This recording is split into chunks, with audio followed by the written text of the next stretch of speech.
नमस्कार दोस्तों, क्या हालचाल भाई सभी के। उम्मीद करता हूँ आप सभी स्वस्थ होंगे और मस्त होंगे। हम लोग पढ़ रहे थे अभी क्लास 12th का चैप्टर नंबर 10 वेक्टर और सदिश। वेक्टर मतलब सदिश। और सदिश में हम लोगों ने 10.4 एक्सरसाइज थी, उसके 1 से 5 तक क्वेश्चन लास्ट क्लास में कर दिए थे। आज उन्हीं क्वेश्चनों को हम लोग कंटिन्यू करने वाले आगे। उम्मीद करता हूँ 10.4 के 1 से 5 तक क्वेश्चन आपके सभी के क्लियर रहे होंगे। किसी के भी किसी भी प्रकार का डाउट है तो आप कमेंट बॉक्स में डाल देना, ताकि नेक्स्ट क्लास में नेक्स्ट वीडियो में आपको वो सॉल्यूशन में मिल जाएगी। चलो क्वेश्चन नंबर 6 से हम लोग स्टार्ट करते हैं। एक्सरसाइज अपनी 10.4 है।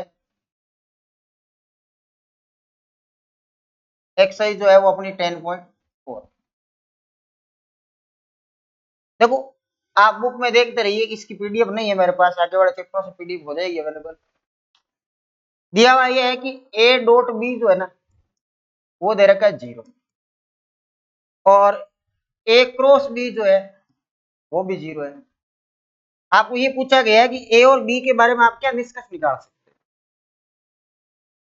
मतलब ए डॉट बी भी 0 है, ए क्रॉस बी भी क्या है 0 है। तो आपको ये निष्कर्ष बताना है कि जो ए सदिश और बी सदिश है ये कैसे सदिश है, इनका निष्कर्ष क्या है। तुम ये सोचो, अगर ए डॉट बी 0 है तो तुम्हारा मन ये कह रहा है कि सर ये परपेंडिकुलर है, लंबवत है। ए क्रॉस बी 0 है तो तुम्हारा मन ये कह रहा है कि सर ये पैरेलल है, समांतर है। दोनों चीजें साथ में तो पॉसिबल नहीं है। दोनों वेक्टर पैरेलल परपेंडिकुलर दोनों साथ में हो सकते हैं क्या? भाई साथ में हो सकते हैं ये बताओ, ये तो पॉसिबल नहीं है। या तो ऐसा है ए की वैल्यू 0 है और बी की भी 0 है, या ए 0 या बी 0, या दोनों क्या हो सकते हैं 0, तभी ऐसा हुआ होगा। अदरवाइज ऐसा तो पॉसिबल ही नहीं है ए डॉट बी 0 और ए क्रॉस बी 0 एक साथ 0 हो जाए, नहीं। तो इसका करें क्या, तो कैसे करें भाई, ऐसे तुम सीधा लिख नहीं सकते। इसके लिए मैं तुम्हें एक काम करता हूँ, लांगराज सर्वसमय का बताता हूँ। लांगराज सर्वसमय का ऐसे होती है ए क्रॉस बी का whole square plus A dot B का होल स्क्वायर जो होता है ये हमेशा ए के स्क्वायर के और बी के स्क्वायर के बराबर होता है। तो कहा जाता है लांगराज सर्वसमय। जब भी ऐसी कोई स्थिति आ जाए ना, ए क्रॉस बी भी 0 और ए डॉट बी भी 0, तो हमेशा किसका प्रयोग करना चाहिए, लांगराज सर्व समीका का प्रयोग करना चाहिए। किसका? लांगराज सर्व समीका। लांगराज सर्व समीका का यहाँ प्रयोग करेंगे तो इसकी वैल्यू कितनी बताओ। इसकी वैल्यू 0 है, 0 का स्क्वायर। इसकी वैल्यू भी 0 है, 0 का स्क्वायर। यहां से आया ए सदिश के परिमाण का स्क्वायर, बी सदिश के परिमाण का स्क्वायर, ये 0 प्लस 0 0। ए सदिश के परिमाण का स्क्वायर और बी सदिश के परिमाण का स्क्वायर सामने क्या है 0। अगर मैं इसके सामने 0 लाता हूं तो ए का परिमाण 0, इसके सामने 0 लाता हूं तो बी का परिमाण 0। अगर किसी सदिश का परिमाण 0 है तो इसका मतलब ए सदिश भी 0 है, और बी सदिश का परिमाण 0 है तो बी भी क्या है 0। या लगा दो बीच में, या तो ऐसा होगा या ऐसा होगा। अगले ने पूछा था ए बी के बारे में निष्कर्ष क्या है, ए सदिश 0 है या तो, या बी सदिश 0 है, या दोनों क्या है 0 है। तभी तो A cross B A dot B एक साथ 0 हुए। भाई तुम भी सोचो एक साथ 0 हो सकते हैं क्या? नहीं। कोई भी दो वेक्टर जो सदिश है वो एक साथ ऐसे थोड़ी हो सकते हैं कि परपेंडिकुलर भी हो गया और पैरेलल भी हो गया। तो या तो ऐसा हुआ होगा ए या बी में से कोई 0 रहा होगा, या दोनों क्या रहे होंगे 0। तब वो जो डॉट और क्रॉस लगाया तो आंसर उसका क्या आ गया 0 आ गया। बोलो ये बात एकदम कंप्लीट है, कोई दिक्कत वाले कहानी नहीं है। सातवां क्वेश्चन देखो अगला क्या कह रहा है। सातवां है, मान लो आपके पास एबीसी दे रखे हैं और इस रूप में दर्शाइए। ये थोड़ा सा सारणिक से रिलेटेड क्वेश्चन है, तो किसी की सारणिक नहीं पढ़ी हुई तो वो समस्या हो सकती है। ध्यान। मान लो जो ए है, बी है और जो सी है वो अलग अलग फॉर्म में दे रखे हैं। ये तो A1 A2 और A3 की फॉर्म में है, बी वाला B1 B2 और B3 की फॉर्म में है, सी वाला C1 C2 और C3 की फॉर्म में है। और ये कह रहा है कि आपको ये बताना है ए क्रॉस बी प्लस जो सी है वो बराबर होता है किसके, ए सदिश क्रॉस बी प्लस ए क्रॉस सी। एकदम इजी। केवल मात्र लिखना है इस क्वेश्चन को और कुछ नहीं करना, इसमें कोई नया कंसेप्ट नहीं है, थोड़ा सा सारणी का कंसेप्ट यूज में लेना। सबसे पहले यहां से पार्ट उठाओ तुम लोग एलएचएस। कौन सा पार्ट उठाओगे? एलएचएस वाला, एलएचएस वाला पार्ट। एलएचएस वाले पार्ट को क्या कह रहे हैं अपन? ए क्रॉस बी प्लस क्या आ रहा है? सी आ रहा है। ठीक है, इसमें एक काम करो, बी प्लस सी निकालो पहले तो, बी और सी, नहीं तो ये आएगा नहीं ना आपसे बी और सी। बी की वैल्यू कितनी है? B1 आई, B2 जे, C2 B3 के। अब इसके साथ प्लस कौन होगा? प्लस होगा सी। कौन होगा? सी। सी कितना बताओ? सी है C1 आई, C2 जे, C3 के। अब जिसमें आई है कॉमन ले लो, जे है जे वाला कॉमन ले लो। देखो इसमें से आई कॉमन ले रहे हैं, तो यहाँ से आप बताओ B1 प्लस C1 आई के आएगा कि नहीं आएगा? यहाँ से आप बताओ B2 प्लस C2 और जे के कॉमन आएगा। यहाँ से बताओ B3 C3 के कॉमन आएगा, यही मामला है। अब तुम ये बता दो कि अगर मैं इसकी सारणी बना दूं, किसकी? इन दोनों की, तो इसकी सारणी क्रॉस हमेशा सारणी से बनता है। क्रॉस कभी भी लगाते हैं, क्रॉस सदिश में आपको पता है सारणी से आता है। सारणी क्या बनेगी इसकी बताओ? पहले ए लिख रखा है, तो ए के घटक यहाँ लिख देंगे आई, जे और के। ए के घटक बोलो कौन से हैं? A1, A2, A3। अब बी प्लस सी के घटक कौन से हैं? B1 प्लस C1, यहाँ से B2 प्लस C2 और B3 प्लस क्या करेंगे? C3। इसमें तो कोई प्रॉब्लम नहीं। अब सारणी का एक नियम ये है कि आप जैसे अगर ऐसा अगर कहीं आए ना सारणी में, हालांकि सारणी खुद के चैप्टर में ये नियम नहीं लिखा हुआ है क्योंकि तुम्हारे सिलेबस में कटा हुआ आरबीएससी वालों के, लेकिन सारणी का नियम ये होता है ऐसा कभी भी अगर लिखे ना, दोनों पंक्तियां ऊपर वाली सेम रहेगी, इसको आप ब्रेक करके दो सारणी में तोड़ सकते हो। कैसे लिख सकते हो? इसको आप ऐसे लिख सकते हो, ए क्रॉस बी प्लस सी, आई जे के, A1 अलग, A2 अलग, A3 अलग, ये तो है ही। इनको अलग अलग करो, B1 B2 और B3 प्लस का चिन्ह लगाओ, आई जे के same, A1 A2 A3 same, C1 C2 C3। बात समझ गए क्या लिखा है मैंने? सारणिकों के नियम से ऐसा लिखा जा सकता है, सारणिकों के नियम से ऐसा लिखा जा सकता है। अब आप लोग क्या करो, अब आप ये बताओ, ये तो हो गया ए क्रॉस बी प्लस सी, ठीक है। इसको कैसे लिखोगे? इसकी अगर सारणी बनाते तो कैसे बनती? ए क्रॉस बी बनती कि नहीं बनती बताओ?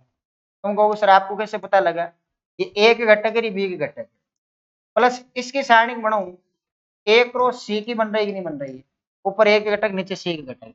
अब देख लो सिर्फ भी यही करना था, ए क्रॉस बी ए क्रॉस सी, ए क्रॉस बी ए क्रॉस सी। बोलो इसमें कोई प्रॉब्लम है? कोई प्रॉब्लम नहीं आनी चाहिए किसी भी प्रकार की, एकदम नॉर्मल सा क्वेश्चन है। देख लो कोई दिक्कत है तो।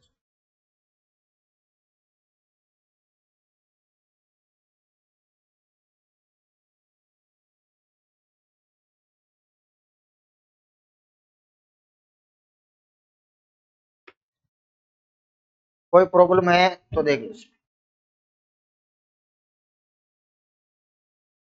चलो इसके बाद अगला देखो,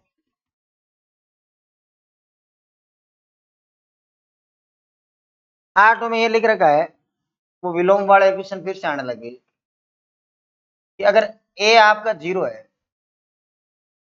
बी आपका 0 है, तब ए क्रॉस बी 0 है। बिल्कुल सही बात है, ए 0 बी 0 होगा तो ए क्रॉस बी को 0 होना पड़ेगा। क्या विलोम सत्य? उदाहरण सहित अपने उत्तर की पुष्टि की। तो विलोम सत्य होना जरूरी थोड़ी है, ए 0 बी 0 तो ए क्रॉस बी 0, तो ए क्रॉस बी 0 तो ए 0 बी 0 होना जरूरी थोड़ी है। विलोम सत्य होना आवश्यक नहीं है, विलोम सत्य होना हो भी सकता है नहीं भी हो सकता, ये सत्य होना आवश्यक नहीं, मैंने ये कहा। विलोम सत्य होना आवश्यक नहीं है। एग्जाम्पल के लिए मैं बता देता हूं तुम्हें। देखो, ए वेक्टर को मैंने लिया आई, बी वेक्टर को भी लिया मैंने आई। सुनना, ए क्रॉस बी करो, आई क्रॉस आई क्या होता है? जीरो। देखो, ए क्रॉस बी जीरो है, लेकिन ए की वैल्यू जीरो के इक्वल नहीं है और बी की वैल्यू जीरो के इक्वल नहीं है। ये बात समझ में बैठ रही है क्या कह रहा हूं? अगला कह रहा है ए जीरो बी जीरो, तो ए क्रॉस बी जीरो। ठीक है भाई, बात समझ में आ गई। अब कह रहा है ए क्रॉस बी जीरो, तो ए को भी जीरो और बी को भी जीरो होना जरूरी है? कोई जरूरी नहीं है। अभी देख लो ए क्रॉस बी जीरो है कि नहीं, फिर भी देख लो ए जीरो नहीं और बी जीरो नहीं। यानी ये थोड़े से इक्वेशन ध्यान रखना, लैंग्वेज इक्वेशन है। जब आंसर इनका दो तो थोड़ा सा ध्यान से देना है, क्योंकि ये डॉट वाले में भी इक्वेशन है, ये क्रॉस वाले में भी इक्वेशन है। इस बात का ध्यान रखें आप। देख लो इसमें कोई प्रॉब्लम है तो। 90 के इंपोर्टेंट लगा लो। 90 10 में से एक बोर्ड एग्जाम पक्का आएगा 100%, गारंटी की बात है। 90 10 में से आरबीएससी बोर्ड, आरबीएससी 2027 के पेपर में आपको देखने को मिलेगा 100%, 90 10 में से। क्योंकि त्रिभुज के क्षेत्रफल के क्वेश्चन है, यही क्वेश्चन आते हैं बोर्ड में। क्षेत्रफल निकालना, ए कितना है? 1 1 2, बी है 2 3 और 5, सी कितना है? 1 5 और 5, बी है।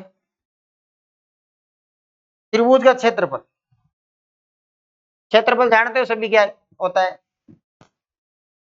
पहले तुम यही बता दो, त्रिभुज का क्षेत्रफल का सूत्र बताएगा तुम्हें। 3 निर्देशांकों वाले त्रिभुज का क्षेत्रफल क्या होता है? 1/2 ए बी सदिश क्रॉस क्या होता है? एसी सदिश। तो पहले तुम ये बता दो ए बी कैसे लाओगे? ओ बी माइनस ओ है ना, यहां से ए बी है, ओ बी कैसे आएगी? ओ बी लाने के लिए क्या करना पड़ेगा?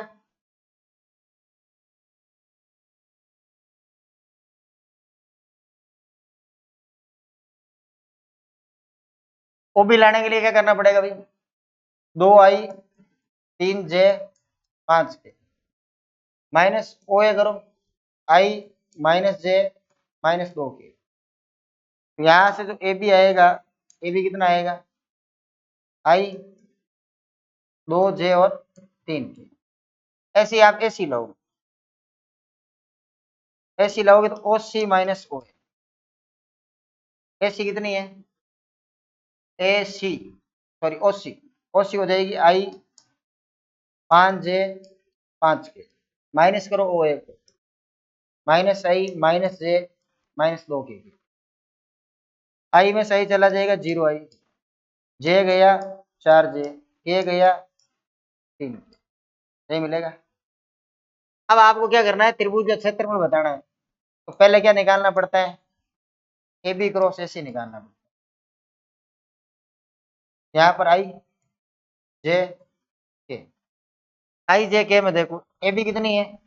ए बी ये वाली 1 2 3, ए सी कितनी है? 0 4 और 3। अब तुम निकाल लो ए बी क्रॉस ए सी। यहाँ से आई कैप है, स्तंभ और पंक्ति छोड़ो, 6 12, जे कैप है, स्तंभ और पंक्ति छोड़ दो, 3 0, के कैप है, स्तंभ छोड़ दो पंक्ति छोड़ दो, तिरछा गुणा कर लो, 4 एकम 4 और यहाँ क्या जाएगा 0, 4 माइनस क्या हो जाएगा 0। ये किसी को सोल्व नहीं करना आता, मैं फिर सिखा देता हूँ। देखो, जैसे आई कैप है, ये आई कैप, इसकी स्तंभ छोड़ दो, इसकी पंक्ति छोड़ दो, 3 दूनी क्या हो गया 6, माइनस कर दो 4 दूनी 12, तिरछा गुणा कर। यहाँ चिन्ह होता है साइड में माइनस का, जे के, स्तंभ छोड़ो पंक्ति छोड़ो, 3 एकम 3, यहाँ गुणा करोगे तो 0, यहाँ हो जाएगा के, स्तंभ छोड़ दो पंक्ति छोड़ दो, 4 एकम 4 और यहाँ क्या आ जाएगा 0। बोलो यहाँ तक कोई प्रॉब्लम है? एकदम नॉर्मल चल रहा है मामला।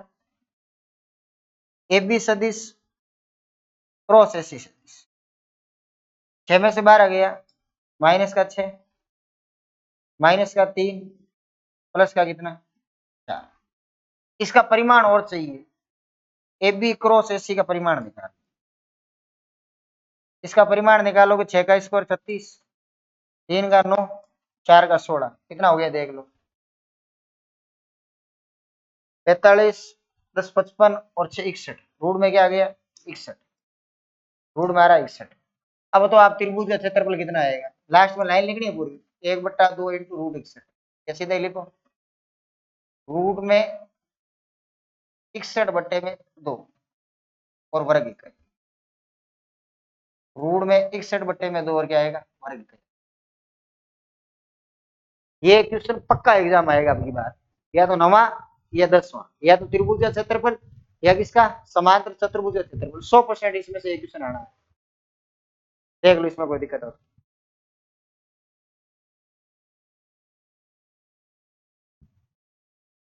अगला देखो,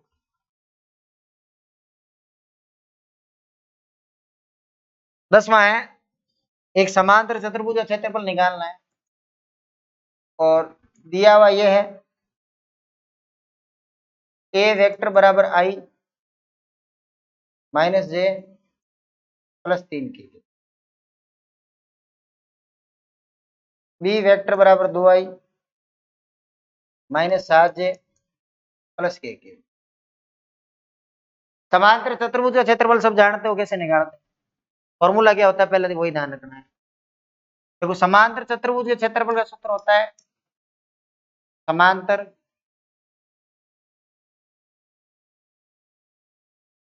चतुर्भुज, जो पैरेललोग्राम होता है उसका क्षेत्रफल होता है ए क्रॉस बी का परिमाण। और क्रॉस तुम्हें पता है कैसे आता है, सीधा तो आएगा नहीं, क्रॉस हमेशा आता है सारणिक से, ए क्रॉस बी लगा दो, लगाओ तो ऊपर क्या आएगा आई जे, और यहाँ क्या जाएगा एक माइनस 1 3 2 माइनस 7 और प्लस 1, यही है। अब तुम बताओ ए क्रॉस बी कितना आएगा, सारणिक सोल्व करनी आती सभी को,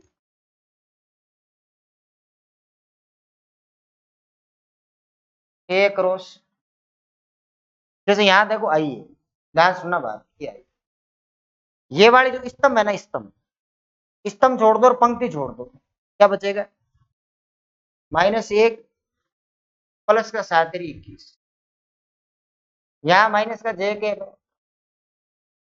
स्तंभ छोड़ दो पंक्ति छोड़ दो, 1 3 दूनी क्या हो जाएगा 6, 1 माइनस 6, ये प्लस का के है स्तंभ छोड़ दो और पंक्ति छोड़ दो, -7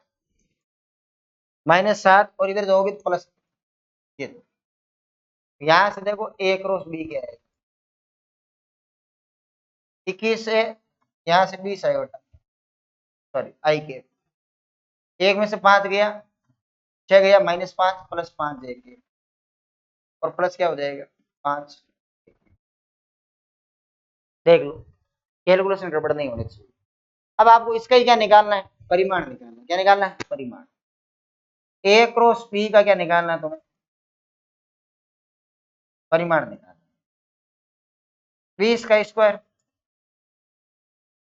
5 का स्क्वायर 5 का स्क्वायर, 20 का स्क्वायर होता है 400, 5 का 25, फिर 5 का 25, रूट में 400 और 50, आप चाहो तो आगे भी सोल्व कर सकते हो, इतना बहुत है। तो यहाँ क्या लिखेंगे नीचे, अतः समांतर चतुर्भुज का क्षेत्रफल जो होगा वो कितना होगा, रूट में 450 और साथ में क्या नाम लिखेंगे वर्ग, इसमें देख लो दोस्तों किसी भी प्रकार की कोई भी इसमें प्रॉब्लम है तो करना ही पड़ेगा भाई, ऐसे तो और तो कोई कैलकुलेशन ही नहीं है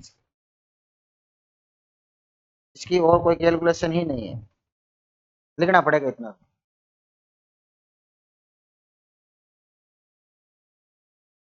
और देखते हैं क्वेश्चन देख कितने बाकी, चलो फिर ये दोनों आगे वाली क्लास में कर लेते हैं, है ना, 2 ही बाकी है, उसके बाद विविध प्रश्न आप स्टार्ट